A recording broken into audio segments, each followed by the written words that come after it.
இறைவா, நீயே அனைத்தும். அன்புடன் அகத்திய மாமுனிவர் வாக்கு.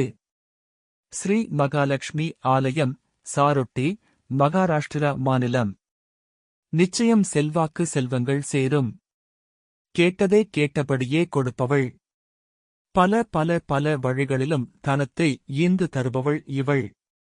மனம் உவந்து இவளை வழிபட்டாலே போதுமானது. பல வெற்றி கனிகளை குவிக்கலாம்.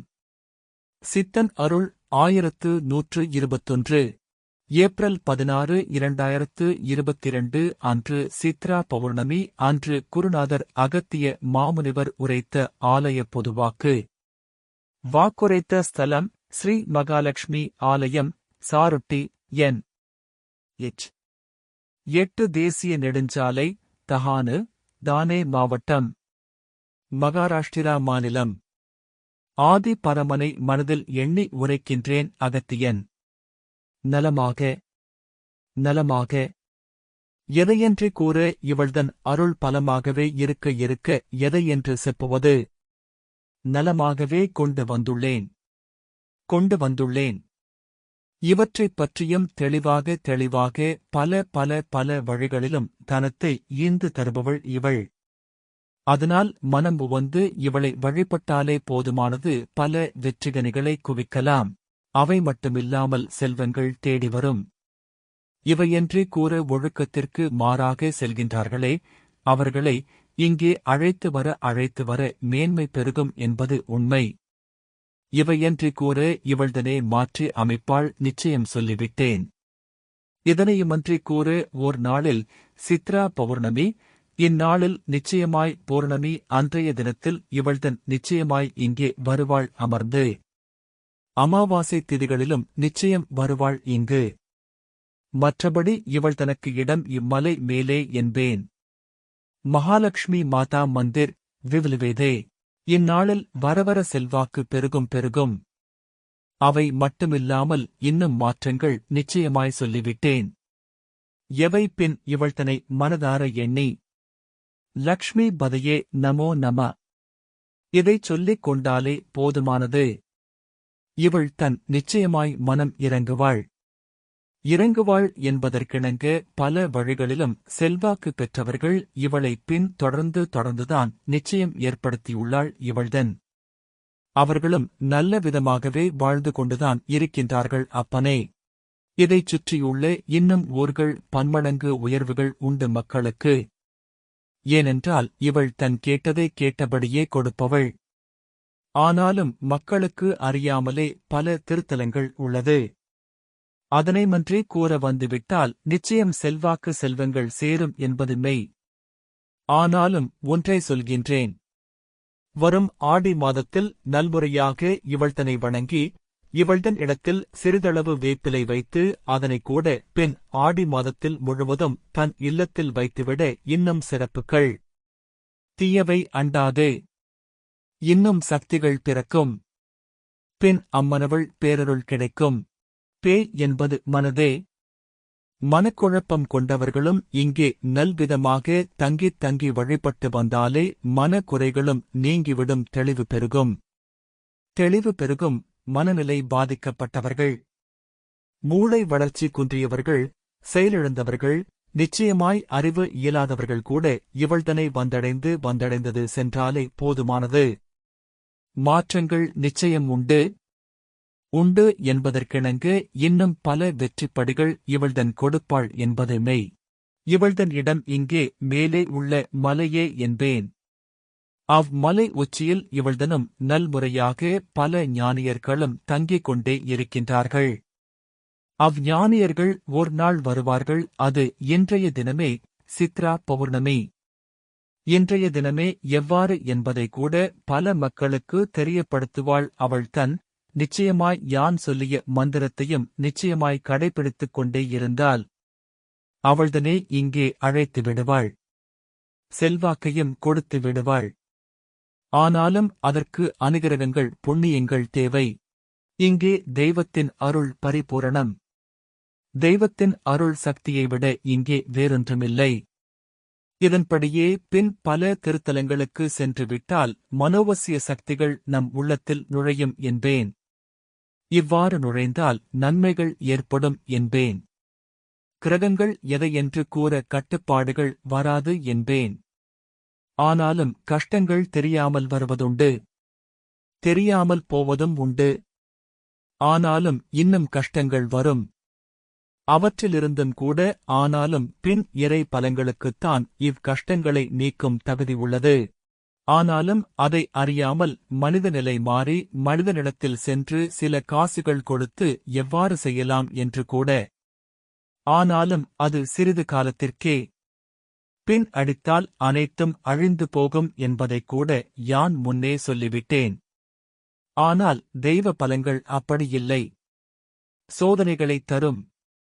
அதையும் தாண்டினால் அனைத்தும் கொடுத்துவிடும். இயல்பில்லா வாழ்க்கையையும் கொடுத்துவிடும். கொடுத்து கொடுத்து நல்வழியாக்கி இறையருள் பெற்று பலமாக இப்பிறவி மோட்சமும் அடையும் என்பது நிச்சயமான வாக்கு. அதனால் யாங்கள் சித்தர்கள் பல பல வழிகளிலும் பின் திருத்தலங்களை அமைத்தோம் நல்விதமாகவே. அங்கெல்லாம் எப்படி சென்று வழிபட வேண்டும் என்பதைக் கூட யான் வரும் காலங்களில் அவை மட்டுமில்லாமல் இன்னும் ஏனைய சித்தர்களும் பல ரிஷிமார்களும் நிச்சயம் வாக்குகள் உரைப்பார்கள் வந்து இச்சுவடி தன்னில். இதனால் பயன்படுத்திக் கொண்டு அப்பனே நல்லோர்கள் எங்களுக்கு ஒருவர் இருந்தாலும் அவற்றின் மூலம் யாங்கள் மற்றவர்களை கூட தூண்டித் தூண்டி மற்றவரை இதனால் பல மனிதர்களை உருவாக்குவோம். இதுதான் உண்மை. என் வாக்குகளை சரியாக கேட்டு நன்கறிந்தால் அப்பனே நலமாகும் பிழைத்துக் கொள்ளலாம்.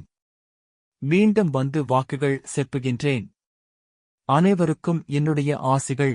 நம் அன்பு குருநாதர் கருணைக்கடல் அகத்திய மாமுனிவர் அடியவர்களே வணக்கம். ஆலயம் பற்றிய விவரங்கள். தானே கோயில் கொண்ட தஹானு திருமகள். பால்கார் மாவட்டம் தஹானு ஸ்ரீ மகாலட்சுமி மகாராஷ்டிர மாநில தலைநகரான மும்பையிலிருந்து சுமார் 24 கிலோமீட்டர் தொலைவில் அமைந்துள்ள பால்கார் மாவட்டம் தானே எனப்படும் தஹானு என்ற கிராமத்தில் மலை மீது ஒரு ஆலயமும் மலையடிவாரத்தில் ஒரு ஆலயமுமாக 2 ஆலயங்களில் ஸ்ரீ மகாலட்சுமி எழுந்தருளி அருள் பாலிக்கிறாள். அடிவாரத்தில் உள்ள ஆலயம் சரோட்டி நாகா என்ற இடத்திலும் இன்னொரு ஆலயம் இங்கிருந்து சுமார் 4 கிலோமீட்டர் தொலைவில் உள்ள மலை உச்சியிலும் உள்ளன. இந்த மலை மகாலட்சுமி மலை என்றே அழைக்கப்படுகிறது. இந்த ஆலயங்களில் ஸ்ரீ மகாலட்சுமியின் சிரசு மட்டுமே கருவறையில் பிரதிஷ்டை செய்யப்பட்டுள்ளது குறிப்பிடத்தக்கது. கடற்கரை நகரமான தஹானு ஒரு காலத்தில் இங்கு வளர்க்கப்பட்ட ஏராளமான பசு மந்தைகளின் காரணமாக தேனு பசு கிராம் என்று அழைக்கப்பட்டு அதுவே தஹானு கவோன் என்றும் தஹானு என்றும் அழைக்கப்பட்டது. காமதேனுவின் உடலில் அனைத்து தேவர்களும் உறைவதாக ஐதீகம். அதன் வால் பகுதியில் ஸ்ரீ மகாலட்சுமி வாசம் செய்கிறாள். இத்தலத்தில் ஏராளமான பசு மந்தைகள் இருந்ததால் பசுக்களில் வாசம் செய்யும் ஸ்ரீ மகாலட்சுமி இத்தலத்தை தான் கோவில் கொள்ளும் தலமாக தேர்ந்தெடுத்ததாகவும் கூறப்படுகிறது. இந்த சஹ்யாத்ரி மலையில் தஹானு கிராம பகுதியில் பக்தர்களுக்கு செல்வத்தை வாரி வழங்க எழுந்தருளி அருள்பாலிக்கும் ஸ்ரீ மகாலட்சுமி இம்மாநிலத்தில் உள்ள மிக பிரபலமான கோல்ஹாப்பூர் ஸ்ரீ மகாலட்சுமியின் அம்சமாகவே கருதப்படுகிறது. ஸ்ரீ கோல்ஹாப்பூர் மகாலட்சுமி கோலாசுரனோடு போரிட்டு அவனை வதம் செய்த பின்னர் கோல்ஹாப்பூரில் தங்கி அருள்பாலிப்பது போன்றே தானே மகாலட்சுமியும் இங்கு ஒரு அசுரனோடு போர் புரிந்து அவனை வதம் செய்த பின்னர் ஓய்வு எடுக்கும் பொருட்டு மலையின் உச்சியிலும் கீழும் 2 ஆலயங்களில் கொலு வீற்றிருப்பதாக ஐதீகம். மேலும் தேவி இங்கு வந்து தங்கியதன் பின்னணியில் இன்னொரு நிகழ்வை மக்கள் சுட்டிக்காட்டுகின்றனர். பல நூற்றாண்டுகளுக்கு முன்பாக மலையின் மீது வாழ்ந்த ஒரு ஆதிவாசி இனத்தைச் சேர்ந்த ஒரு நிறைமாத கர்ப்பிணிப் பெண் பிரசவ வலியால் அவதிப்பட்டதை பார்த்த தேவி அந்த பெண்ணை பார்த்து பவித்திரமான அந்த மலையிலிருந்து கீழே இறங்கிச் செல்லுமாறு கூறி தான் அவளைத் தொடர்ந்து வந்து அவளுக்கு உதவுவதாக வாக்களித்ததோடு அந்த பெண் பின்னால் திரும்பி பார்க்கக் கூடாது என்றும் ஆணையிட்டாளாம். ஆனால் அந்த பெண் மலையடிவாரத்தில் வந்தபோது திரும்பிப் பார்க்க தொடர்ந்து வந்த தேவி மலையின் கீழேயுள்ள சரோட்டி நாக் என்ற அந்த இடத்திலேயே பிரதிஷ்டை ஆனாளாம். மராட்டிய மாமன்னர் சத்ரபதி சிவாஜி காலத்தில் இந்த ஆலயம் நிர்மாணம் செய்யப்பட்டுள்ளது. வட இந்திய ஆலய கட்டிட பாணியில் கருவறை மீது ஒரே கலசத்துடன் நாகரம் எனப்படும் 4 பட்டை விமானம் அமைந்துள்ளது. இந்த விமானத்தின் மீது வெண்மை, செந்நிறக் கொடிகள் பரந்த வண்ணம் உள்ளன. கருவறையின் நடுநாயகமாக 4 தூண்களைக் கொண்ட வெள்ளி மண்டபத்தின் 2 புறங்களிலும் துவாரபாலகர்கள் காட்சியளிக்க சிந்தூர வண்ணம் பூசப்பட்ட ஸ்ரீ மகாலட்சுமியின் பெரிய முகம் மட்டும் பத்ம பீடத்தின் மீது பிரதிஷ்டை செய்யப்பட்டுள்ளது.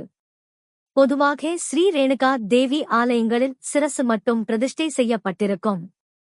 ஆனால் இத்தலத்தில் ஸ்ரீ மகாலட்சுமியின் சிரசு மட்டும் பிரதிஷ்டை செய்யப்பட்டிருப்பது குறிப்பிடத்தக்கது. கோல்ஹாப்பூர் ஸ்ரீ மகாலட்சுமி ஆலயம் சதிதேவியின் கண்கள் விழுந்த இடமாக கருதப்பட்டு சக்தி பீடமாக வணங்கப்படுவதைப் போல இங்கும் தேவியின் பெரிய நயனங்களுக்கு மகிமை உள்ளன. மேலும் தேவியின் நீண்ட அழகிய நாசியில் அணிவிக்கப்பட்டுள்ள மீன் உருவில் உள்ள மத்ஸ்யாபரணம் இக்கோவிலுக்கே உரிய தனிச் சிறப்பாகும். மலை உச்சியின் மீது கொலுவீற்றிருக்கும் தேவியை மூல மூர்த்தி என்று பக்தர்கள் கருதுவதாலும் மலையேறி தன்னை தரிசிக்க முடியாத பக்தர்களுக்குதான் எளிதில் காட்சி தர வேண்டும் என்ற கருணையோடு தேவி மலையடிவாரத்திலும் குடி கொண்டிருப்பதாலும் கீழ் கோயிலில் நடைபெறும் பூஜைகள், வழிபாடுகள் அனைத்தும் மலை உச்சியிலுள்ள மூல விக்கிரகத்திற்கு நடைபெறும் பூஜைகளாகவே கருதப்படுகின்றன. குன்றின் உச்சியில் அமைந்துள்ள மூலஸ்தான ஆலயத்திற்குச் செல்ல 900 படிக்கட்டுகள் உள்ளன. அங்கும் தேவியின் சிரசு மட்டுமே கருவறையில் பிரதிஷ்டை செய்து வழிபடப்படுகிறது.